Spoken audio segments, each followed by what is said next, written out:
धन्यवाद हो कि आज उन्होंने हम लोग को मौका दिया ताकि आज पवित्र दिन को हम लोग ऑनलाइन के द्वारा परमेश्वर की स्तुति और प्रशंसा बड़ाई कर रहे हैं। धन्यवाद देते हैं जिन लोगों ने इसकी व्यवस्था किया है ताकि हम सब लोग मिल करके उस परमेश्वर की आराधना करें।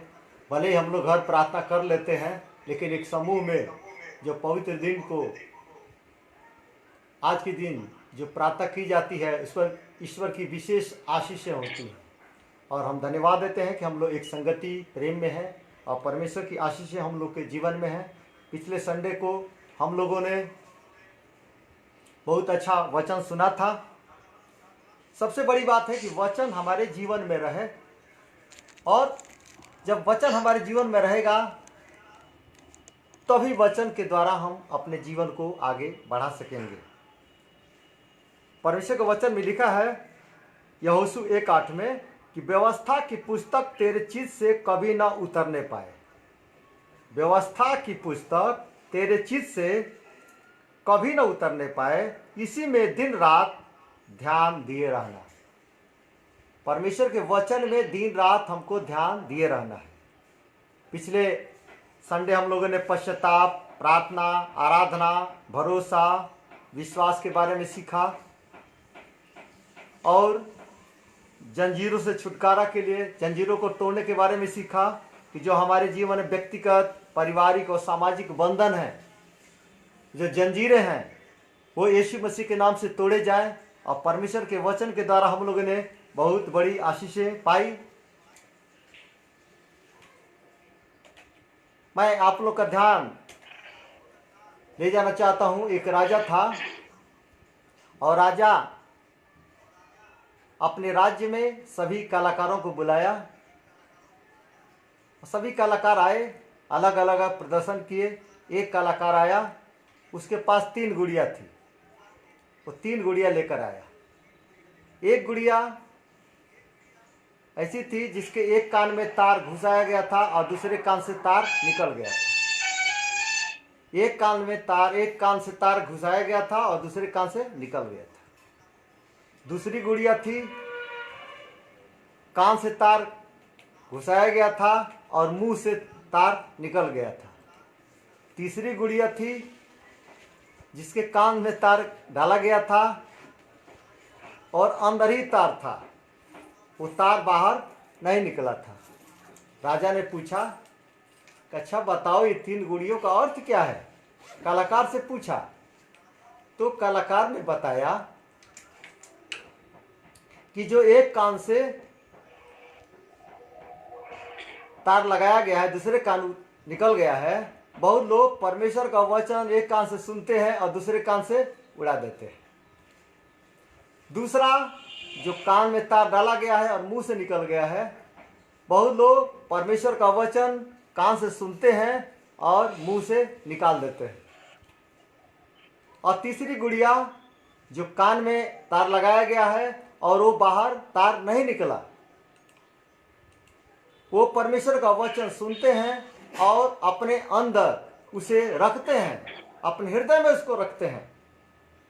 हम लोग देखते हैं कि जब परमेश्वर का वचन सुनते हम लोग, चर्च में एक कान सुना दूसरे कान से उड़ा दिया, कोई फर्क नहीं पड़ा। दूसरा सुना, बाहर आए, हाँ बहुत अच्छा वचन था, बहुत बढ़िया वचन था, केवल अच्छा वचन था, मुंह से निकाल दिए, बस खत्म। लेकिन ये तीसरी गुड़िया का मतलब ये है कि ऐसा वचन जो हमने सुना और अपने हृदय में रख लिया। परमेश्वर के वचन को हमको अपने हृदय में रखना है। और बाइबल बताती है कि वचन को अपने हृदय में अधिकतर बसने दो, अधिकाई से बसने दो, तब वचन हमारे जीवन में अंकुरित होगा और तब फल लाएगा। इसीलिए परमेश्वर के वचन में लिखा है, लूका 8 और 11 में भी लिखा है। लूका 8:11 में आप पढ़ेंगे, बीज परमेश्वर का वचन है, मार्ग के किनारे के वे हैं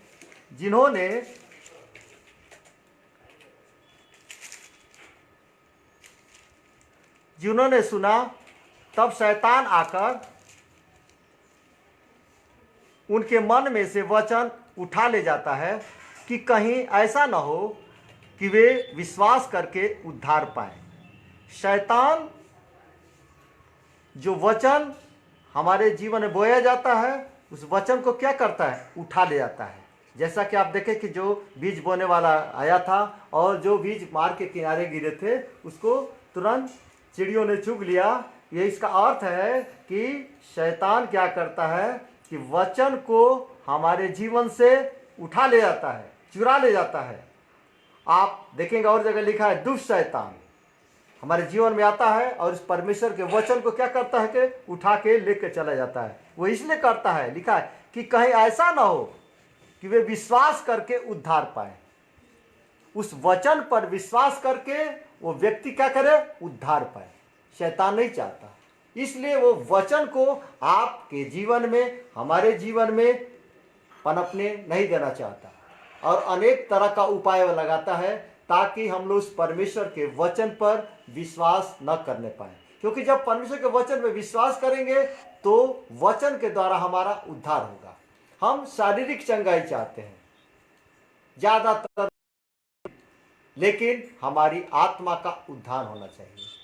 आत्मा का उद्धार यीशु मसीह के वचन के द्वारा ही होगा। वचन ही हमें स्वतंत्र करता है। जब हम सत्य को जानते हैं तो सत्य हमें स्वतंत्र करता है, और वो सत्य का है परमेश्वर का पवित्र वचन जो हमारे और आपके लिए है, जो परमेश्वर ने हमको और आपको दिया है ताकि हम उसकी आराधना और उसकी महिमा और उसकी प्रशंसा और बड़ाई करने पाए। और आगे लिखा है पहला पतरस और 2:11 में आप पढ़ेंगे। पहला पतरस 2:11, हे प्रियो, मैं तुमसे विनती करता हूँ कि तुम अपने आप को परदेशी और यात्री जानकर उन सांसारिक अभिलाषाओं से जो आत्मा से युद्ध करती हैं बचे रहो। ये पतरस में लिखा हुआ, हे प्रियो, मैं तुमसे विनती, वो विनती कर रहा है कि तुम अपने आप को एक परदेशी जानो। परदेशी, हमारे ये देश नहीं है, हम परदेश में हैं, लेकिन हम सबको अपने देश में जाना है। और हम जानते हैं कि वो देश मरने के बाद परमेश्वर हम लोग के नियुक्त किए हैं, वह है स्वर्ग, जहाँ यीशु मसीह आज वहाँ पर विराजमान है और परमेश्वर पिता के दाहिने हाथ बैठे हैं और उन्होंने हम लोग के लिए जगह तैयार किया है। इसलिए परमेश्वर का वचन कहता है कि तुम अपने आप को परदेशी जानो और यात्री जानो। हम एक यात्री हैं, एक सफर में हैं। हम उस ट्रेन में हमेशा सफर नहीं करते रहेंगे, उस ट्रेन से उतरेंगे। इसीलिए परमेश्वर का वचन है, कहता है कि हमें यात्री के जानकर, लिखा है तुम अपने आप को परदेशी और यात्री जानकर उन सांसारिक अभिलाषाओं से जो आत्मा से युद्ध करती है। सांसारिक अभिलाषाएं जो है मनुष्य के जीवन में जो है वो आत्मा से युद्ध करती है। संसार की चीजें शरीर की अभिलाषाओं को पूरा करती है, लेकिन परमेश्वर का वचन हमें आत्मा को शुद्ध करता है। और संसार की अभिलाषाएं हम आत्मा से युद्ध करती हैं, और आत्मा जो परमेश्वर के हाथ में है उससे क्या है? बचे रहो। संसार की अभिलाषाओं को अपने जीवन से दूर करो, क्योंकि यहाँ हम जो घर बनाए हैं ये हमारा परदेश है। असली देश हमको जाना है। हर मनुष्य का जीवन नियुक्त है, किस दुनिया को छोड़ करके जाएगा। हर मनुष्य जाने कि हम किस दुनिया में हमेशा नहीं रहना है। जब मनुष्य अपने जीवन में सोचेगा कि हमको इस दुनिया को छोड़ के जाना भी है, अपने मन में विचार करेगा, तब वो परमेश्वर के नजदीक आएगा। और परमेश्वर के नजदीक आएगा, परमेश्वर से प्रार्थना करेगा, परमेश्वर की स्तुति करेगा, परमेश्वर की बड़ाई करेगा। आप देख रहे हैं कि कोरोना वायरस जो है सारे संसार में फैला है, सारे लोग डरे हुए हैं और ऐसी स्थितियां हैं, लोग कितने परेशान हैं। ये एक अदृश्य दुश्मन है जिसको हम देख नहीं सकते, लेकिन उससे सारा विश्व परेशान है। लेकिन हम लोग के पास एक हथियार है। किसी के पास कोई हथियार नहीं, किसी देश के पास हथियार है, लेकिन इस दुश्मन से कोई हथियार के द्वारा लड़ाई नहीं कर सकता। न बम के द्वारा, न बंदूकों के द्वारा नहीं लड़ाई हो सकती, ये जो कोरोना वायरस है। लेकिन एक हथियार जो परमेश्वर ने हम लोग को दिया है वो है प्रार्थना। प्रार्थना के हथियार से हम सारी चीजों पर विजय प्राप्त कर सकते हैं। और अगर सारा विश्व आज उस परमेश्वर के सामने झुक जाए और परमेश्वर की आराधना करे और प्रार्थना करे, तो कोरोना वायरस उस प्रार्थना के द्वारा परमेश्वर के नाम से इस संसार से दूर हो जाएगा। और यही एक शक्ति है प्रार्थना, जिसके द्वारा हम अपने जीवन को सुरक्षित रख सकते हैं। आज आप देख रहे हैं हाहाकार मचा हुआ है, महामारी मची हुई है, कितने लोग परेशानी की स्थिति में हैं, कितने लोग कैसे आ रहे हैं, मजदूर लोग कैसे आ रहे हैं, लोग अपना जीवन कैसे बिता रहे हैं। आज बड़ी समस्याएं हैं, कंपनियां बंद हो चुकी हैं और उनको वेतन नहीं मिल रहा है, बहुत समस्याएं आगे और आने वाली हैं। लेकिन परमेश्वर का वचन हमें जीवन देता है, हमें शांति देता है, हमें खुशी देता है। प्रभु के वचन पर विश्वास करें और दूसरों के लिए भी हम प्रार्थना करें। देश के लिए प्रार्थना करें, देश के नेताओं के लिए प्रार्थना करें, प्रधानमंत्री के लिए प्रार्थना करें और मुख्यमंत्री के लिए प्रार्थना करें, गृह मंत्री और जितने लोग को अधिकारी बनाएगा उनके लिए हम लोग प्रार्थना करें, नर्सेज के लिए, डॉक्टर के लिए, मीडिया वालों के लिए, पुलिसकर्मियों के लिए और सफाई कर्मियों के लिए हम लोग प्रार्थना करें कि परमेश्वर उनको शक्ति दें, क्योंकि आज डॉक्टर भी वायरस से संक्रमित होते जा रहे हैं, नर्सेज भी होती जा रही हैं, पुलिस वाले भी होते जा रहे हैं, मिलिट्री वाले भी होते जा रहे हैं। रक्षा कौन करेगा? बड़ी समस्या है, सारे लोगों के सामने एक बड़ी समस्या है। इस युद्ध में सभी लोग हैं। ये शैतान का जो प्रकोप सारे मानव जाति पर हो चुका है, जिससे कोई लड़ाई नहीं ले सकता है, लेकिन वो परमेश्वर का वचन है जो हमारा हथियार है और जो हमारा प्रार्थना है, उसके द्वारा हम लोग इस पर जय पाएंगे। हम निवेदन करेंगे संसार के सारे मसीहों से कि वो लोग परमेश्वर से प्रार्थना करें, क्योंकि परमेश्वर के लिए सब काम संभव है। परमेश्वर हमें शक्ति देते हैं, आनंद देने वाले, खुशी देने वाले, इस बीमारी से हम लोग की रक्षा करने वाले वही हैं। और कोरोना वायरस यीशु मसीह के नाम से पूरे संसार को छोड़ कर चला जाए, क्योंकि परमेश्वर ने हम लोग को इसीलिए ठहराया है। और इसीलिए परमेश्वर का वचन कहता है भजन संहिता 119 और 148 आयत में, मेरी आंखें रात के एक एक पहर से पहले खुल गईं। मेरी आंखें रात के एक एक पहर से पहले खुल गईं कि मैं तेरे वचन पर मनन करूं, तेरे वचन पर ध्यान करूं। परमेश्वर के वचन पर हमको ध्यान लगाना है। जो वचन सुनते हैं या परमेश्वर के वचन को पढ़ते हैं, उस पर हमको क्या अपना ध्यान लगाना है। और जब हम ध्यान लगाएंगे परमेश्वर के वचन पर, तो परमेश्वर का वचन हमसे बात करता है, क्योंकि परमेश्वर अपने वचन के द्वारा हम लोग से बात करते हैं। और परमेश्वर ये चाहते हैं कि हम उस परमेश्वर की हमेशा स्तुति करते रहें, उनकी बड़ाई करते रहें, उनकी महिमा करते रहें। वो हम लोग की रक्षा करेंगे, वो हम लोग की सहायता करेंगे। और फिलिपियों 2 और 4 में लिखा है, कुछ विचार जो परमेश्वर ने दिया है, हर एक अपने ही हित की नहीं वरन दूसरे के हित की भी चिंता करे। वचन बोल रहा है फिलिपियों 2:4 में कि हर एक अपने ही हित की नहीं वरन दूसरे के हित की भी चिंता करे। हम लोग दूसरे के भी हित की चिंता करें, दूसरों की भी सहायता करें। प्रभु यीशु के वचन स्मरण रखना अवश्य है। जब प्रभु यीशु मसीह के वचन हमारे जीवन में स्मरण रहेंगे, हमारे जीवन में हम उनको याद करेंगे, तो परमेश्वर का वचन हमसे बात करेगा। लिखा है इब्रानियों 13 और 5 में, तुम्हारा स्वभाव लोभ रहित हो और जो तुम्हारे पास है उसी पर संतोष करो। हमारा स्वभाव लोभ रहित होना चाहिए और जो कुछ भी परमेश्वर ने हमको दिया है उसी पर संतोष करके अपने जीवन को आगे बढ़ाना है और परमेश्वर की स्तुति करना है। आप परमेश्वर के वचन में पढ़ेंगे, एक जगह लिखा है कि आप परमेश्वर को उधार दे सकते हैं। आप परमेश्वर को कैसे उधार देंगे? नीति वचन 19 और 17 निकालेंगे। नीति वचन 19 और 17, जो कंगाल पर अनुग्रह करता है वह यहोवा को उधार देता है। कंगाल पर, गरीबों पर जो दया करता है। आज वो समय आया है कि कोरोना वायरस में हम लोग गरीबों की सहायता करें, कंगालों की सुधि लें। जो कुछ हमसे होता है कंगालों को, गरीबों की सहायता करें। और लिखा है कि जो कंगाल पर अनुग्रह करता है वह यहोवा को उधार देता है और वह अपने इस काम का प्रतिफल पाएगा। परमेश्वर ने जो वादा किया है कि ये जब मनुष्य कंगाल पर अनुग्रह करेगा, उसकी सहायता करेगा, तो परमेश्वर को उधार देगा और वह अपने इस काम का प्रतिफल पाएगा। ऐसा नहीं कि हम दे रहे हैं तो उसका फल हमको नहीं मिलेगा, नहीं, इसका प्रतिफल परमेश्वर हमको देंगे।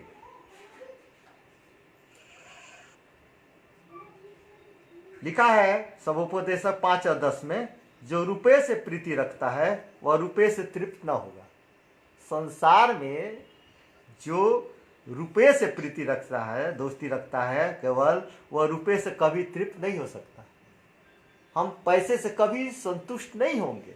इसलिए परमेश्वर का वचन जो हमें बताता है कि कंगाल पर हमको अनुग्रह करना है और उसको उसकी सहायता करना है। लिखा है 5:12 में, परिश्रम करने वाला चाहे थोड़ा खाए या बहुत, लिखा है परिश्रम करने वाला चाहे थोड़ा खाए या बहुत, तो भी उसकी नींद सुखदायी होती है। परिश्रम के द्वारा जो कुछ हम थोड़ा खाते हैं या बहुत खाते हैं, जो कुछ भी खाते हैं, तो भी उसकी नींद क्या होती है? सुखदायी होती है। परंतु धनी का धन बढ़ने के कारण उसको नींद नहीं आती। धनी के पास जब धन बढ़ने लगता है तो उसी के चक्कर पड़ जाता है, फिर इसको अच्छी नींद भी नहीं आती। और परमेश्वर के वचन में लिखा है, वह अपने प्रियों को यूं ही नींद प्रदान करता है। और यशाया 1 और 17 आयत में लिखा है, भलाई करना सीखो। अब बीच में देखें, पढ़ेंगे, बीच में लिखा है यशाया 1 और 17 में कि भलाई करना सीखो। हमको दूसरे की भलाई करना सीखना है। और यीशु मसीह ने भी यही सिखाया कि दूसरों की हम भलाई करें। जैसा यीशु मसीह का स्वभाव था, हमारा भी स्वभाव हो। पहला तीमुथियुस 4 और 5 में लिखा है कि परमेश्वर और मनुष्यों के बीच में एक ही बिचवई है, अर्थात यीशु मसीह जो मनुष्य है। यीशु मसीह मनुष्य बनकर आए ताकि वे मानव जाति का उद्धार कर सके। मनुष्य रूप इसलिए आए कि वो मानव के साथ रह सके। इस दुनिया में रहकर 3.5 वर्ष तक यीशु मसीह उस दुनिया में रहे, लोगों के साथ रहे, दुख सुख में, गरीबों के साथ, मरीजों, कितने परेशानी वाले, दुष्टात्मा से ग्रसित तो अच्छे लोग, सूबेदार, अच्छे अच्छे लोग, शास्त्री फरीसी पढ़े लोग, अच्छे अच्छे विद्वानों के साथ यीशु मसीह रहे। लोग उनके पास आए, उनसे पूछे, वार्तालाप किए और यीशु मसीह ने सारी बातों को बताया। यीशु मसीह के बारे में हम देखते हैं कि उनके मृत्यु के बारे में बहुत भविष्यवक्ताओं ने भविष्यवाणियां की है, लेकिन यीशु मसीह ने स्वयं अपने मुंह से अपने मौत के बारे में, अपने जी उठने के बारे में, क्रूस पर चढ़ाने के बारे में, सारी बातों को स्वयं यीशु मसीह ने बहुतों बार कहा। चेलों से कहा, लोगों से कहा, स्वयं कहा। यीशु मसीह क्योंकि वो मनुष्य रूप में थे और उन्होंने सारी बातों को जो उनके ऊपर बीतने वाली थी, सारे मानव जाति के उद्धार के लिए जिस काम के लोग आए थे, सारी बातों को यीशु मसीह चेलों से भी बोले और दूसरे लोगों से भी बोले और हमेशा उपदेश देते रहे ताकि लोग उन पर विश्वास करें। और भजन संहिता 41 और 1 में लिखा है, क्या ही धन्य वह, क्या ही धन्य है वह जो कंगाल की सुधि रखता है, विपत्ति के दिन यहोवा उसको बचाएगा। क्या ही वो धन्य मनुष्य, वो धन्य पुरुष जो कंगाल की सुधि रखता है, विपत्ति के दिन यहोवा उसको बचाएगा। यदि हम ये समय आया है कोरोना वायरस में, लोग कितनी परेशानियों की स्थिति में हैं और आगे परेशानी बढ़ती ही जा रही है। परेशानी बढ़ने का, कम होने का नाम ही नहीं ले रहा है। सारे लोग परेशान हैं। देश के प्रधानमंत्री लोग परेशान हैं, मंत्री लोग परेशान हैं, डॉक्टर लोग परेशान हैं, सारे लोग परेशान हैं कि ये कोरोना वायरस से हम जल्दी निपटे, चंगाई लोगों को जल्द से मिले, लेकिन ऐसा नहीं हो पा रहा है। रोज रोज ये बढ़ता ही जा रहा है। लेकिन हम लोग के पास जो हथियार, जो परमेश्वर का वचन है और जो प्रार्थना है, उसके द्वारा हम इस कोरोना वायरस पर जय पाएंगे और यीशु मसीह की सामर्थ कार्य करेगी। दूसरा कुरिन्थियों 4 और 4 में लिखा है, और उन अविश्वासियों के लिए जिनकी बुद्धि इस संसार के ईश्वर ने अंधी कर दी है। जो विश्वासी हैं जिनकी बुद्धि को इस संसार के ईश्वर ने अंधी कर दी। संसार का ईश्वर शैतान है। जिसने मनुष्य के आंखों को अंधा कर दिया है, ताकि मसीह जो परमेश्वर का प्रतिरूप है, यीशु मसीह परमेश्वर का प्रतिरूप बनकर इस दुनिया में आए। और यीशु मसीह ने कहा, जिसने मुझे देखा उसने पिता को देखा। लिखा है कि और उन अविश्वासियों के लिए जिनकी बुद्धि इस संसार के ईश्वर ने अंधी कर दी है, ताकि मसीह जो परमेश्वर का प्रतिरूप है उसके तेजोमय सुसमाचार का प्रकाश उन पर न चमके। जो प्रभु मसीह का प्रचार है, परमेश्वर मसीह का वचन है, उसके तेजोमय सुसमाचार का प्रकाश उन पर न चमके। अगर उन पर चमकेगा परमेश्वर का सुसमाचार तो वे भी आशीषित होंगे।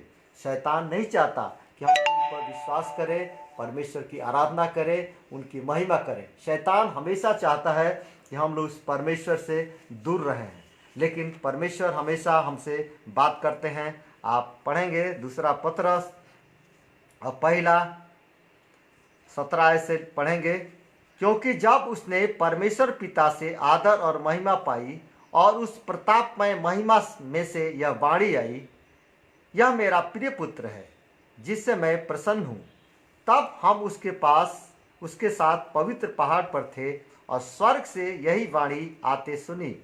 हमारे पास जो ध्यान देंगे, हमारे पास जो भक्तताओं का वचन है वह इस घटना से दृढ़ ठहरा। तुम यह अच्छा करते हो जो यह समझकर उस पर ध्यान करते हो कि वह एक दिया है। परमेश्वर का वचन क्या है? वह एक दिया है जो अंधियारे स्थान में उस समय तक प्रकाश देता रहता है जब तक कि पौ न फटे और भोर का तारा तुम्हारे हृदय में न चमक उठे।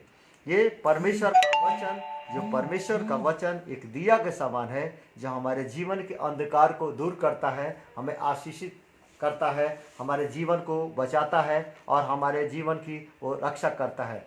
हम सभी लोग उस परमेश्वर की आराधना करें, उनकी महिमा करें और उसकी प्रशंसा करें। जो कुछ भी लिखा है, तुम्हारा स्वभाव लोभ रहित हो और जो कुछ भी तुम्हारे पास इसे संतोष करो और उस परमेश्वर की स्तुति करो, क्योंकि परमेश्वर का वचन कहता है, मैं तुझे कभी न छोड़ूंगा और न तुझे त्यागूंगा। प्रभु का वचन जो हमें बताता है कि मैं तुझे कभी नहीं छोड़ूंगा और न तुझे कभी त्यागूंगा। प्रभु यीशु मसीह पर जिन्होंने विश्वास किया उन्होंने ज्योति पाई और उनका मुंह कभी काला नहीं होने पाया। इसलिए जो भी वचन हम सुनते हैं उसको अपने जीवन में ले लें, क्योंकि आगे लिखा है दूसरा तीमुथियुस 4 और 3 में, क्योंकि ऐसा समय आएगा कि लोग खरा उपदेश न सह सकेंगे।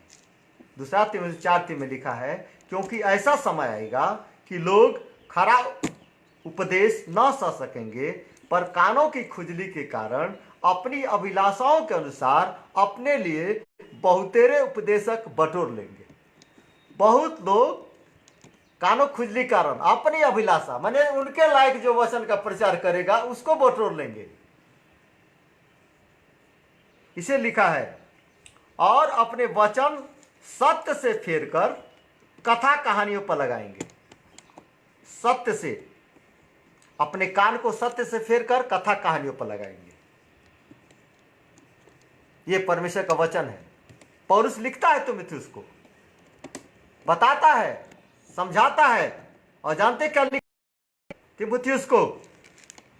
ध्यान से सुनिएगा, पर तू सब बातों में सावधान रह। लिखा है, पर तू सब बातों में सावधान रह, दुख उठा, सुसमाचार प्रचार का काम कर और अपनी सेवा को पूरा कर। तीमुथियुस को कहता है कि सबके समान तू मत रहो, तू सब बातों में सावधान रहो, दुख उठाओ और सुसमाचार का प्रचार का काम करो और अपनी सेवा को पूरा करो। जिस सेवा को परमेश्वर ने उसको पूरा करना है और परमेश्वर की आशीषों को अपने जीवन में लेना है। जिस काम के लिए परमेश्वर हमें आशीष दे, देखिए हमेशा लिखा है, तुम्हारे पितरों का परमेश्वर तुमको 1000 गुना और भी बढ़ाए और अपने वचन के अनुसार तुमको आशीष भी देता रहे। हमारे पूर्वजों का परमेश्वर हमें आशीष देता है। जैसे हमारे बाप दादों ने जिस ईश्वर की आराधना किया, जिस परमेश्वर को माना, उस परमेश्वर का वचन, उस परमेश्वर की आशीष हमारे जीवन में भी आती है, हमारे आने वाली पीढ़ियों पर भी आती है। क्योंकि लिखा है कि परमेश्वर भला है, उसकी करुणा सदा के लिए और उसकी सच्चाई पीढ़ी से पीढ़ी तक बनी रहती है। परमेश्वर की सच्चाई आने वाली पीढ़ियों पर ही बनी रहे। जैसे हमारे पास जितना है, हमारे आने वाली पीढ़ियों के पास भी रहे। यह नहीं कि हमारे पास आज बहुत धन है, बहुत सुविधाएं हैं और हमारे आने वाले पीढ़ी बेटे नाती के पास कुछ न रहे। ऐसे धन की कोई जरूरत नहीं। परमेश्वर का वचन कहता है जैसे तुम बने रहो विश्वास में, तुम्हारे आने वाली पीढ़ियां भी उस विश्वास में बनी रहें। इसीलिए कहा है कि तुम्हारे पितरों का परमेश्वर तुमको 1000 गुणा और भी बढ़ाए और अपने वचन के अनुसार तुझको आशीष भी देता रहे। हमारे पूर्वजों से परमेश्वर ने वादा किया है, कि वाचा बांधी है कि मैं तुम्हारे आने वाली पीढ़ियों को आशीष देता रहूंगा। और उस वाचा के अनुसार परमेश्वर हम लोग को आशीष देते जा रहे हैं और आशीष देंगे। प्रभु यीशु मसीह से हम लोग को प्रार्थना करना है कि प्रभु हमारे आने वाली पीढ़ियों को भी आशीष दे। जैसे वो हम लोग से सेवकाई ले रहे हैं, आने वाली पीढ़ियां से भी वो सेवकाई ले। जैसे हम लोग के विश्वास को बढ़ा रहे हैं, आने वाली पीढ़ियों को भी विश्वास में आगे बढ़ाते जाएं। हमको ये प्रार्थना करना है कि हमारे आने वाले पीढ़ियां भी परमेश्वर के भय में अपना जीवन व्यतीत करते रहें। और ये परमेश्वर का वचन हमें इनको सिखाना है, बताना है, समझाना है, ताकि वे लोग भी उस परमेश्वर पर विश्वास करके और उसकी आराधना करें। बहुत जगह लिखा है मत्ती 15:28 में, ये लोग होठों से तो मेरा आदर करते हैं पर उनका मन मुझसे दूर रहता है। होठों से आदर नहीं करना है, मन से उस परमेश्वर की आराधना करना है, हृदय से इस परमेश्वर की आराधना करना है, हृदय से इस परमेश्वर को प्यार करना है, हृदय से खुश होकर के कंगालों की सुधि लेना है, कंगालों की सहायता करना है। और परमेश्वर की आशीष हमारे जीवन में आएंगी, क्योंकि परमेश्वर का वचन हमें बताता है आने वाला समय है, हम लोग तैयार रहें ताकि उन लोगों के लिए भी जिनके पास नहीं है, कुछ परेशानी की स्थिति में है, उनको भी हम लोग सहायता करके परमेश्वर की आशीष से अपने जीवन में ले। क्योंकि परमेश्वर का वचन कहता है, क्योंकि मैं प्यासी भूमि पर जल और सूखी भूमि पर धाराएं बहाऊंगा। मैं तेरे वंश पर अपनी आत्मा और तेरी संतान पर अपनी आशीष उड़ेलूंगा। परमेश्वर अपनी आशीष को हमारी संतानों पर उड़ेलेंगे और हमारे वंश को दिखाए, मैं तेरे वंश पर अपनी आत्मा और तेरी संतान पर अपनी आशीष उड़ेलूंगा। कितनी बड़ी बात जो परमेश्वर ने वादा किया है, और परमेश्वर का वादा सत्य है और वो अपने वायदे के अनुसार हमारे और आपके जीवन में और हमारे आपके विश्वास में वो उपस्थित होकर के हम लोग को बढ़ाएंगे और अपनी आशीष देंगे। हम सभी लोग आंखें बंद करेंगे और प्रार्थना करेंगे। हालेलुया रादारबा शखरबा दरी अलबरी विदारबा। धन्यवाद देते रिकतरबा शरियार कत्तलियार बदेबा। पिता आपको हम धन्यवाद देते हैं, आपकी स्तुति करते प्रभु। जब सभी लोग जो ऑनलाइन आपकी सेवा में है पवित्र आत्मा रबा दरी बे शखरबा दलबा रबा दबा, इस समय के लिए हम लोग धन्यवाद देते हैं प्रभु जी कि हम लोग एक साथ मिलकर के आप मान परमेश्वर को आराधना कर रहे हैं प्रभु जी। आज सारे देश में किताबाधारी शक्कराबाधारी हलबारावा, बहुत देशों में कितनी खराब स्थितियां हैं प्रभु जी, जो कहने के लायक नहीं है प्रभु जी।